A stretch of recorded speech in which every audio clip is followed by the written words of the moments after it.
Good morning. Good morning, sir. How are you? I'm doing all right. How are you? I'm doing well. It's the first day of the rest of our lives. That's the most optimistic phrase you could say. Yes. It was also the first day of recording our documentary. Ooh, fun. This is one of your marketing projects, right? Correct. Yes. Yeah. So just a quick refresher. We took this big loan from Stripe Capital and we wanted to make a short documentary thing about the experience of taking the money and spending it on marketing projects and seeing how it went. And Monday we had our first day of shooting. There's going to be 2 days. So there was this was okay, before we've done the thing, how's everybody feeling? What's going on? And then the idea is we'll do another one after all the projects are done and wrapped, and we'll talk about the results. I feel like I've heard people from the film industry talk about how it can be kind of a slog and it's kind of a toil. I think I got a glimpse of that on Monday. Oh, yeah? It was a long day. Huh. So we met them early at our co-working space. They're like, we want to get started. It takes about an hour to set up, so we want to meet you at about 8 so we can be set up and ready to film by 9. Turns out that this company we hired, this is a very legit setup. They brought 5 people. Wow. Yeah. So it's whoa, okay. And so much gear, like a van full of stuff. They were like, okay, where are we shooting? And I was like, over here. And I walked them into our office and they're like, this is not big enough. And I was like, oh. Okay. And they were like, can we go shoot out in the common area? And I was like, not really. And so we ended up calling an audible and going over to Joel's condo. Oh, funny. Which fortunately is close by, but they had to reload all the gear and then unloaded all the Joel's and set it up there. It's because he has this sort of large open space that worked well for it. But it was a setup with multiple cameras, the interviewee, the interviewer, a bunch of light setup, and it was just it took up a lot of space. Wow. Yeah. Interesting. They needed a larger space because it's mostly kind of interview, cameras pointed at you at different angles. You're sitting right. with, okay. Yeah. That's right. And our office is it holds 3 or 4, maybe 5 people. I was sort of picturing a single camera and natural light from the outside because it's very sunny. And they're like, no, this is not going to work. Huh. Funny. But yeah, so fortunately we were able to figure out the backup. And I feel that was classic production, day of stuff. Where it's we get there and the site won't work. We're like, now what? So we got a bit of a late start because of that. It was a bit stressful. Also, adding to the logistical challenges, Aaron, our marketing engineer, booked a flight for Sunday afternoon to be there for the Monday morning shooting. And his flight got delayed and then delayed and delayed and delayed and then canceled. After I think he was almost at the airport for 8 hours or something. But that was rough. So found out Sunday night, yeah, Aaron's not going to be there until the earliest flight he could get was the next day, and got him there to the office at 3:30. And so I was like, okay, well, that's too bad, but at least we can shoot Aaron's segment at the end there and get him in the thing. And so on Monday morning, his flight got canceled. No. Yes. Come on. Yeah. So Aaron was not able to make it to Boston at all for the thing, which is kind of rough. But okay, he's sort of a star player in this, right? Totally. Yeah, exactly. Yeah. Is orchestrating the whole thing. And so it's okay, I guess we'll end up doing kind of a remote interview with Aaron and cut that in there. And maybe it's part of the story, when startups try to do things and things break unexpectedly. And isn't that just, business? It was quite a thing. So we did a bunch of interviews. They interviewed me and Joel and Dorothy. And we talked about the project and we talked about Tuple. And then we shot so much B-roll. Walking down the street. Now walk down the street towards me. Now walk down this hall. Now walk down the hall again. Now walk down the hall again. Now point at your screen and act like you're working. Have a fake meeting over here. And that stuff, I feel typically reads as pretty dorky. It can often kind of seem kind of canned or fake. And so I imagine we're going to use 10 seconds of this B-roll sort of cut together through this thing. And but we spent basically hours shooting B-roll and changing clothes. So it seemed different times. And it's wow, this is what an experience. Yeah. You kind of have to bend reality for something like that. Right. Mm-hmm. So it is a ton of work. Right. We're probably going to record stuff on the next day of shooting that will probably act like happened on day one because of the logistics challenge. So like it's gonna be a whole thing. So yeah, I'm learning about video production, and it's kind of a beast. So who is mainly involved in this? Like, how big of a distraction is this for the company to be doing this? For the company, I mean, I guess not. Like, no one in engineering. It's basically an Aaron thing, and that on the day of was Joel and Dorothy and I were doing it. Okay. And did he like write all the interview questions that you were asked and stuff? He wrote up a description of what was going on. The interviewer was pretty well prepped, I guess, because he had spoken to them and maybe sent them some written stuff, and just sort of like the interviewer kind of had a good sense of like what we were doing and like what kind of end result we were going for with the film. So, which was nice because like I just sort of sat down in the chair and he started asking me like pretty good questions about it, and doing a good job like smiling and nodding and be like, "Wow, you're doing so well. You're saying such interesting things." Pump up the ego. It's nice. Yeah, exactly. Yeah, just keep me talking. Yep. I got to the end of that day and was like, "Wow, I'm exhausted." I was completely wiped. Mm-hmm. Very different kind of work. Yes, totally. Yeah, so different. I think it's going to look super professional. You know, like the quality and the lighting and the questions, and hopefully the interviews themselves will be really interesting. But it seems this is definitely a whole new level of like polish for a video that I've put together. Yeah, yeah. What's the shooting schedule look like? How long are they working with you guys total? Like, is this longitudinal or two full days? So the day one's done. Some number of months we will schedule day two. We've already paid for it. It'll be like another full day of shooting, and then they're like doing all the editing and back and forth and getting the final thing together. Okay, all right. It's a lot. Yeah, it's a lot to pack into 2 days. How long is the film supposed to be? Like 6 minutes or so is sort of around what we're targeting. Oh, wow. Yeah. Yeah. Something like that. I think it will depend on how much quality footage we end, like how much usable stuff we have and how the narrative shapes up and what the kind of story we want to tell and all that. Mm-hmm. Mm-hmm. Do you want to guess what this all costs, by the way? Oh, gosh. $20,000. 50. 50 for 6 minutes. 6 minutes. Holy cow. Yep. Wow. And it sort of made more sense when I saw that they brought 5 people. Well, yeah. And it's like, this is the dedicated sound person. This is like this is like one of the camera persons. This is the director. This is the interviewer. Like, this is the person that just hauls stuff from the van and back. This is one of those things too, where they're like they send us this invoice and like there's this line item is like color correction $6,000, and it's like I don't really know what that means. I assume we want it. I don't know if $6,000 is reasonable. So can we go with the bad colors, like uncorrected colors? That sounds very high for whatever that means. So yeah, I just picture him going into like Final Cut and clicking like autocorrect color. That's $6,000. That's also what I pictured. Whereas like, isn't there like a program that you bought one time that does this? Like, yeah, but they're like, not. yeah, but it costs $500,000, so you're having to contribute to. Or like it's a per use program or something. I don't know how licensing works in film stuff. So like we tried to negotiate, and they were kind of like, you can have less if you want to spend less money. And we're like, I think we want what we want though. So if you want bad color, then you can spend less money. But yeah, a big part of the reason this is so expensive, I assume, is like because it's on site where we are. Like they literally flew people to us, and like they got there the night before. They flew in, rented the car, loaded the gear, got a hotel, stayed over. Like it's a serious thing. It's a lot of real people in real places moving atoms around. Just because I don't know anything about this world, I like sent this over to someone at Wistia. I was like, does this seem right? And he was like, yeah, it does. And I was like, damn, okay. I sort of wish you'd said that's ridiculous. Here, go talk to these people. They'll do it for 20. But he was like, no, that's about correct. And I was like, okay, I guess video is just really pricey. It's crazy that like, yeah, you can spend that amount of money and it's going to be amazing, I think. And then you could also theoretically get like part of the way there just with your own like webcam and, ad hoc setup for like, $100. Yep, that's true.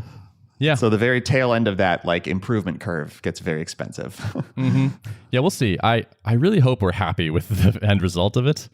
That's the real thing. We're like, if it's a great video and we're super stoked to share it, like then I think it's going to feel good.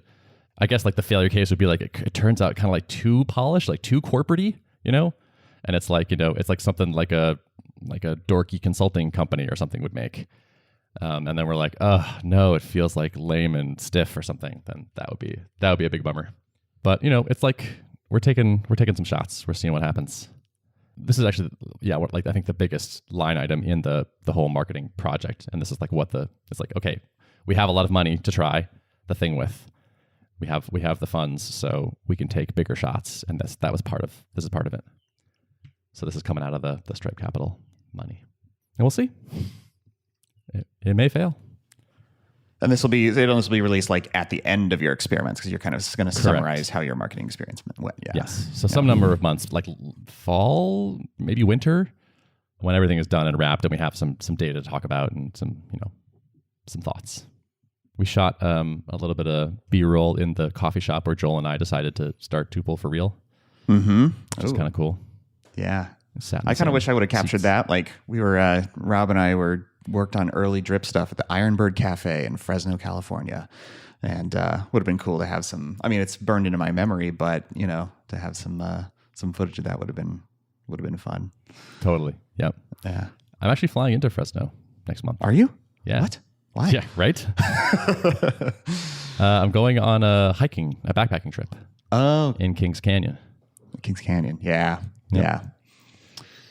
So I'm going to get to visit the beautiful city of Fresno. Well, very nice. Have some In-N-Out burger there. Okay. I'll need to feed myself, bulk up for the trip. Yeah. There you go. I mean, yeah, it's a place. Yeah, I'm debating. I'm either going to spend 0 or 1 night there. Mm-hmm.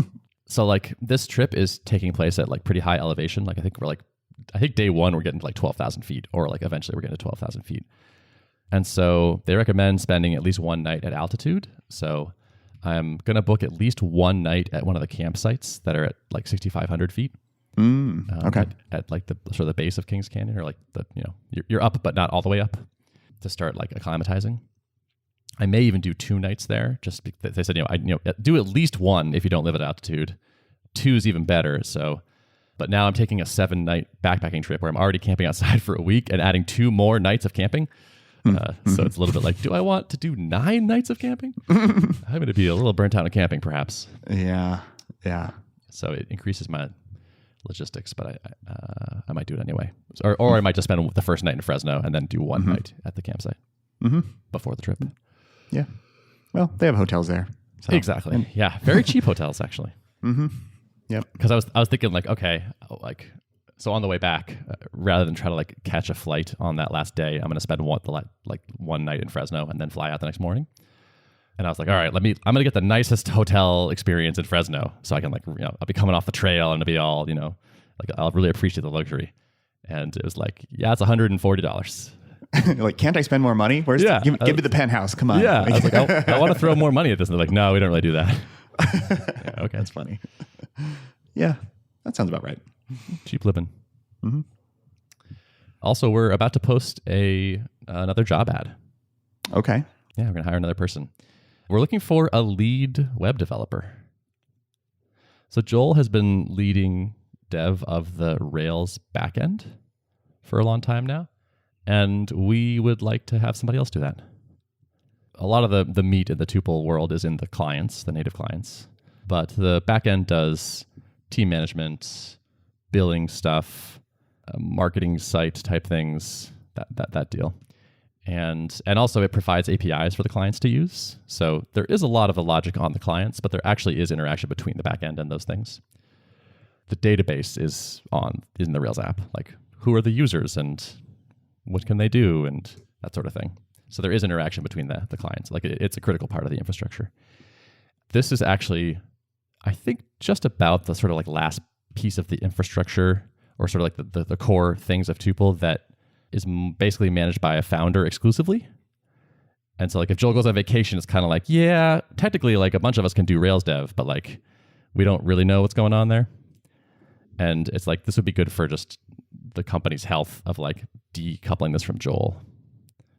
Also, we expect the scope of this to increase a bit. So there's a lot of features, or a good number of features for the client that require some sort of backend API. So they have to kind of evolve together.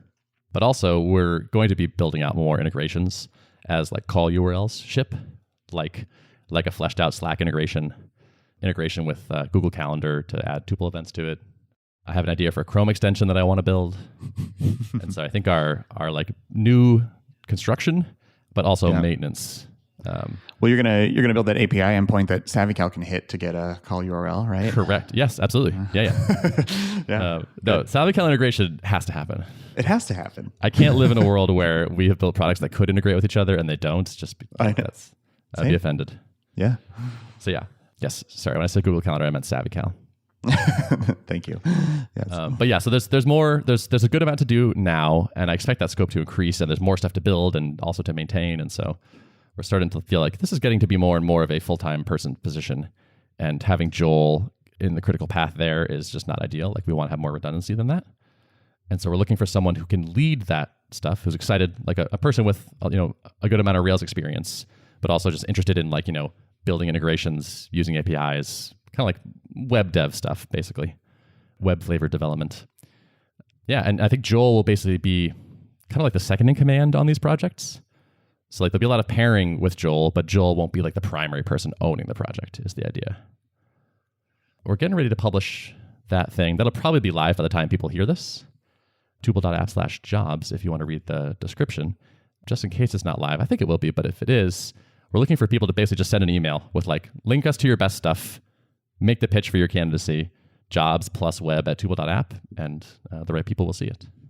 But it's kind of exciting. This will bring us up to 11 people. Wow. This person.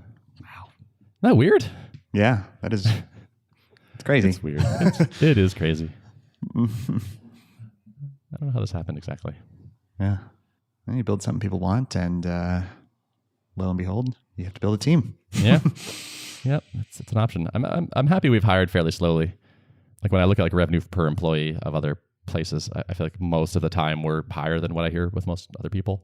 Like I think we've gone the path of hiring like expensive generalists for the most part, or just at least just expensive, highly competent, productive people, even if they are specialists, so that like we've been able to do well without a larger team.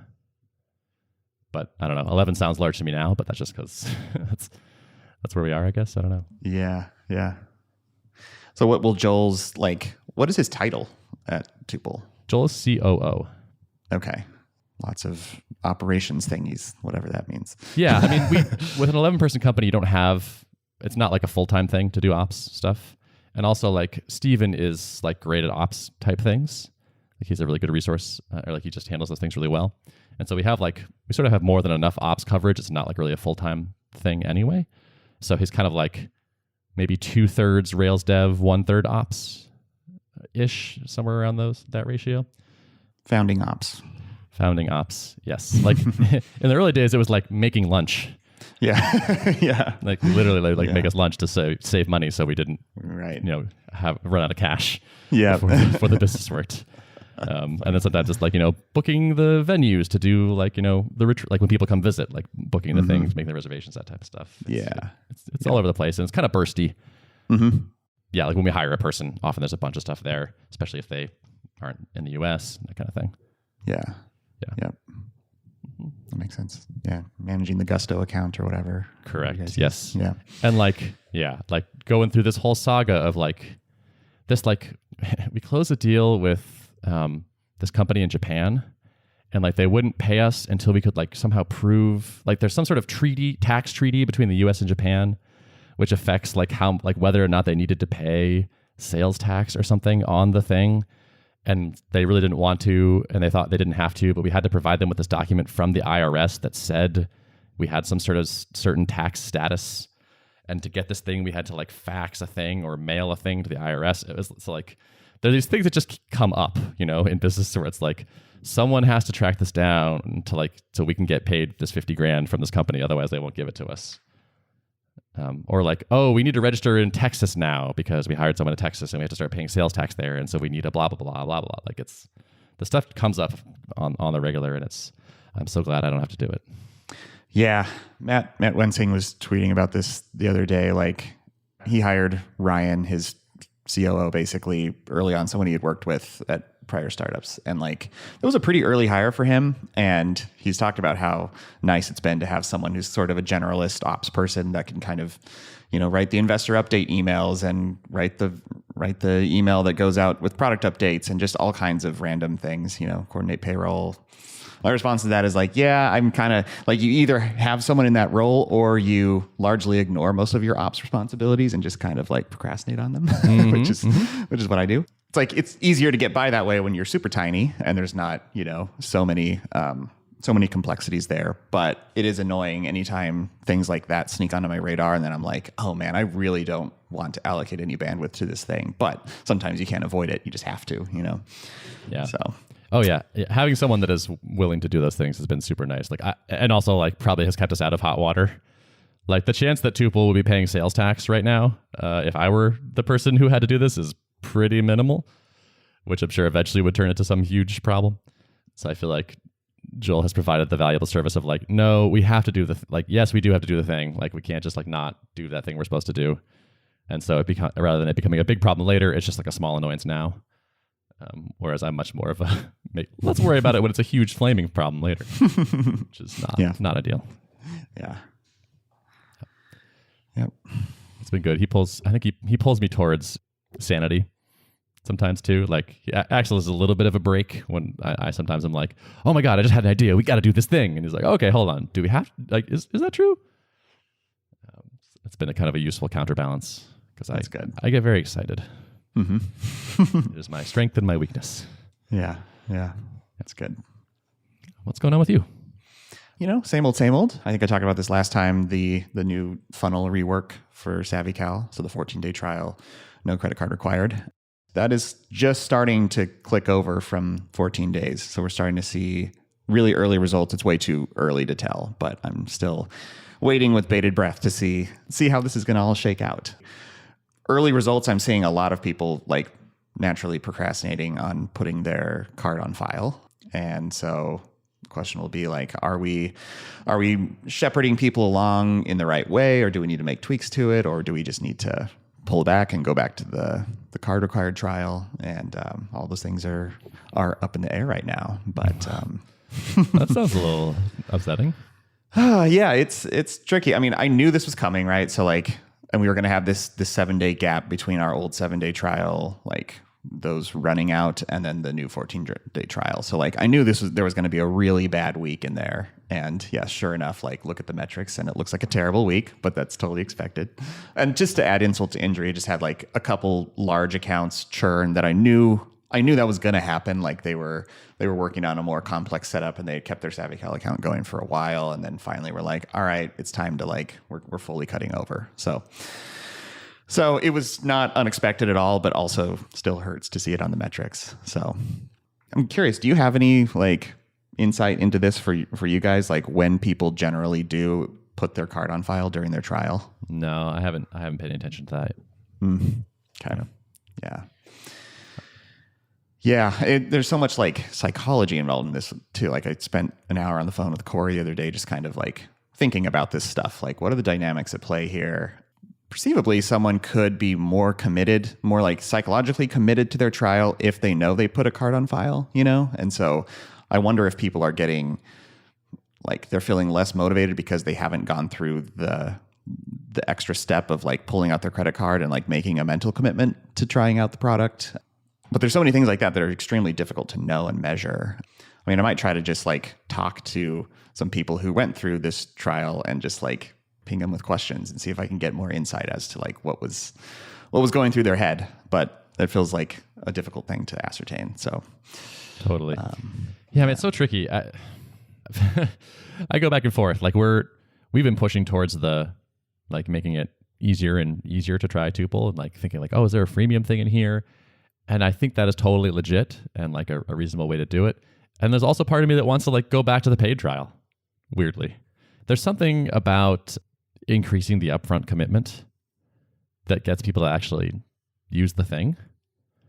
And so, yeah, of course you have fewer people starting the thing, but then like, would you rather have fewer people start the trial and a much higher trial conversion rate and much more engagement during that trial? Or would you rather have more people trying it but failing to actually like use it at all? I'm sure that there's natural matches for different kinds of products, but it also feels like you could kind of just pick. Like, what does Derrick like? Like, what makes Derrick happier? Yeah. There hasn't been a noticeable uptick in support burden or something, which, that if there was a lot more like low qualified people making it into the product and then like talking to support a bunch and having a bunch of complaints, that would be a major, that would be a major thing. I haven't really seen that. There were a lot of things that I did enjoy about our previous funnel, like that 70% trial to paid conversion rate was the metric I was most proud of.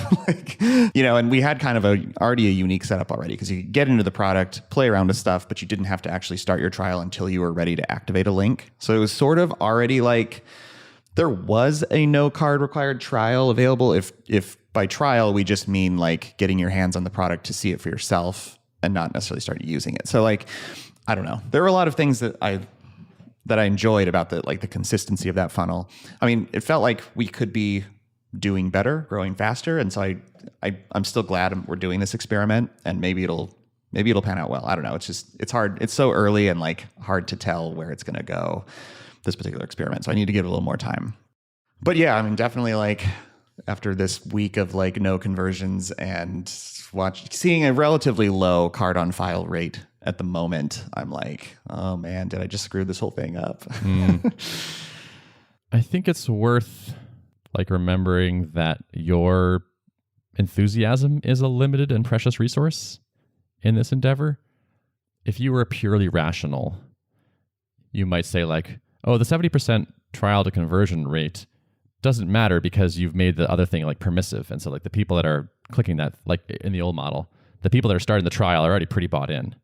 But if having a 70% trial to conversion rate makes you happy and makes you feel stoked about the product, that's not negligible. That could be important. Versus wow, only a tiny percentage of people that actually try this out convert. That makes me feel bad about the product. Even if your net MRR change from that funnel were a little higher, maybe it's not the right choice still. Yeah. Yeah. I mean, it's I could look at all the stages of this funnel. So 70%, felt good about that. The other number was more 20%, I think, of people who registered for an account and then actually started a trial, which feels decent, but I don't really know for sure. And I asked, was picking Rob's brain because he's got so many, heuristics in his mind just from seeing so many SaaS companies. And I was like, is this good? Is this bad? He was like, I don't know, man. Because you have a unique funnel. That's not something we really have data on. So it's one metric, that 20% number. I don't know if that's good or bad. I'm not really sure. I don't feel terrible about it, but I feel like I would like it to be higher because there's a lot of signups that just don't advance past that step. But I wasn't totally feeling terrible about it because there's not a benchmark, I guess. When you started this task or this project, did you have a hypothesis or something you were a metric you're trying to improve or a test you were trying to run? I mean, I think in general, I'm curious to see, kind of based on your results, and I talked to a bunch of people at MicroConf about this too, how it either nets out for them about the same or maybe slightly higher. I've got a lot of anecdotal data from people that if you have a pretty usable product that doesn't require a bunch of upfront setup work, then it's probably advantageous to widen that funnel and let more people in, and banking on the fact that you can at least net out the same, then the benefit is you have more people putting their hands on the product and potentially converting further down the line. So it's just better. So that's sort of the hypothesis I wanted to test. I was curious to see would this come out about the same, even if it's the same number of people converting, that's still, I think, a win for a product that has virality built into it. That's the hypothesis, really. Yeah, and too early to say. Oh yeah, way too early. Yeah, we've only had 10 trials have expired so far. So there's not enough, there's not enough data at all at this point. Right. You probably need at least a month or two too of just data and see what was the net MRR change here versus previous months. And even then, it's not even really an experiment because you don't have a control. Right.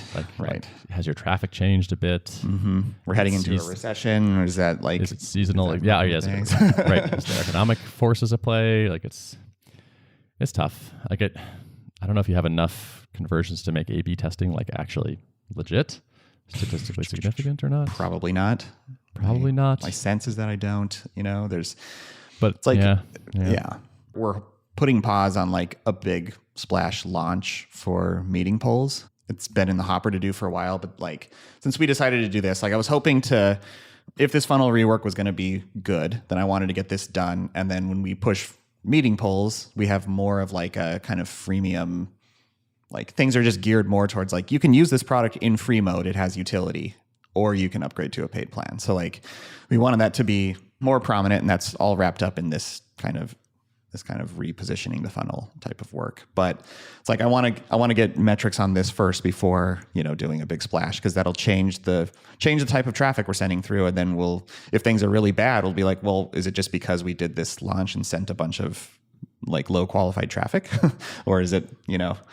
So trying to hold things as many things constant as possible, but even recognizing that that's still impossible to do. The traffic that comes this month is not the same as the traffic last month. So it's hard. Yeah. Yeah. And if you split test, but you don't have significance, are you just kind of tricking yourself? Yeah, then, right. You think you've got some data, but you sort of don't, or you don't have relevant data. Yeah. I mean, I honestly don't know if I can make it a couple months. If things are like not consistently not converting well, I don't know if I can stick it out that long. I might have to revert, but we'll see. Yeah. Well, I'm confident you'll figure it out. That's the nice thing about code is you can go back to that old version, revert that commit or series of commits, and bam, you're back. The other big thing is I'm working on a hosting platform migration. Oh, really? Yeah. Yes. So we've been on Heroku from day one, and it's been super solid. But I've known that like this is going to need to happen eventually, because we're basically on we're on one giant dyno right now. We take advantage of some features of the Elixir language that allow you to do basically like concurrency control. So we have a bunch of integrations with different providers, Microsoft API being one of them. And they require you to not send more than 4 concurrent requests at a time, which is kind of annoying. And so if you even if you have a 5th one going, it'll 429 you, it'll kick you out. So we were seeing a bunch of errors like that, and we built this little system that basically uses low-level Elixir stuff to build like a little connection pool thing, and then it like checks out a worker from the pool, and it only has 4 at a time, so it constrains concurrency in a really elegant way. So we're using that, and we're doing a bunch of caching stuff. So we don't have Redis. We're just doing a lot of in-memory caching of like short-term caching of calendar events that we pull down from APIs, so that we're not constantly hitting the API in a short span. And I want to keep using all of these things. Like it's been super nice to not have a bunch of like pulling a bunch of additional pieces and interfacing with third-party databases and APIs. It's felt like a major net positive to just leverage the Elixir capabilities.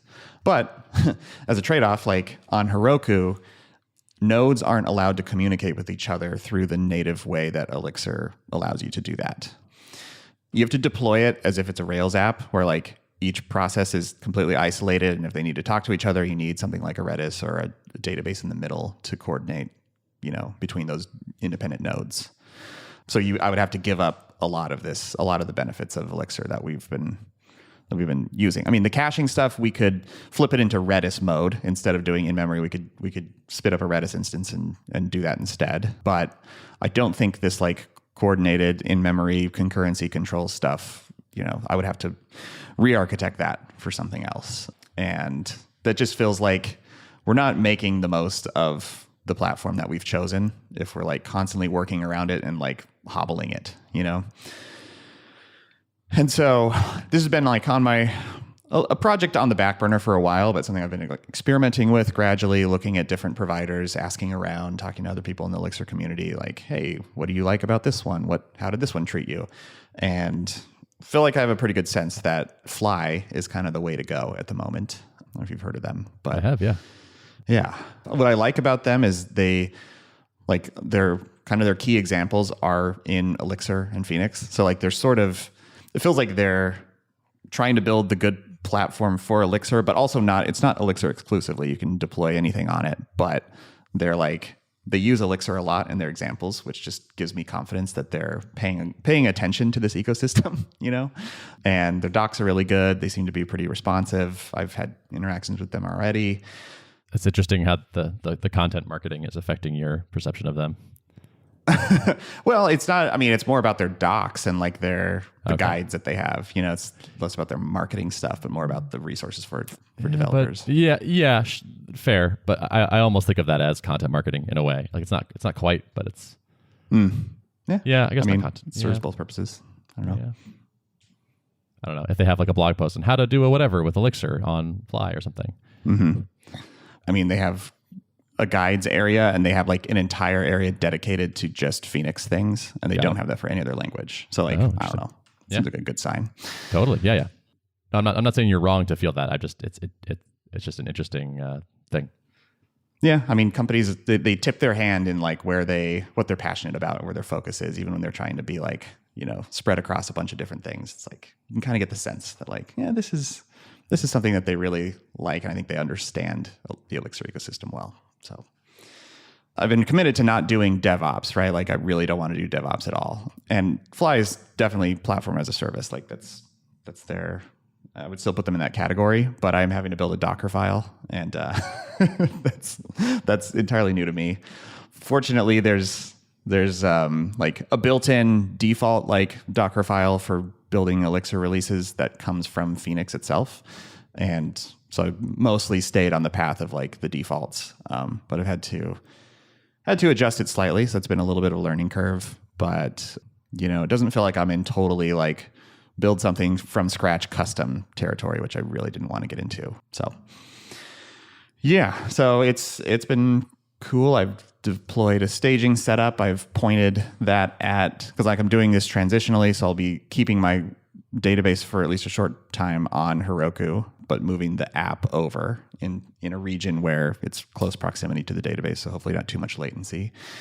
I have instances running on Fly, and I got it all like it's deploying, it's building, it's releasing, and it's pointed at our Heroku databases, and I'm testing like splitting load balancing traffic to like gradually ease over to the other, or be able to like quickly revert it back without trying to make DNS changes or something. Yeah, I've been doing quite a bit of work on that, and made it through the couple days of banging my head against the wall and like hitting roadblocks, and finally made it past some of those. So I'm feeling like in a pretty good spot. That sounds legit. I'll be curious to hear what you think of them. We're potentially interested in something like that. We've been considering. Because you guys are on Heroku right now, right? We are, yes.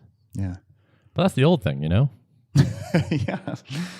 Which to me is a feature, not a bug, you know? They're like, right. Like, especially in a hosting platform, I want them to be like crusty and old and like hardened, you know? Definitely. Yeah, that's true. Yeah. I think I think it's more idle talk right now. Yeah. There was that like security incident and long yes. GitHub integration disabling and all that. Yeah, that was a little disconcerting. When I started asking around, people were like, "Hey, are you jumping ship too?" I'm like, "Not really." Like, yeah, it's a big deal that they had security stuff, but I think that could happen to anyone. But I'm looking for other reasons too. So, okay, yeah, cool. Well, you want to wrap it? Yeah, let's wrap it. Notes of the show. Notes of the show can be found at artofproductpodcast.com. Thanks for listening. See ya.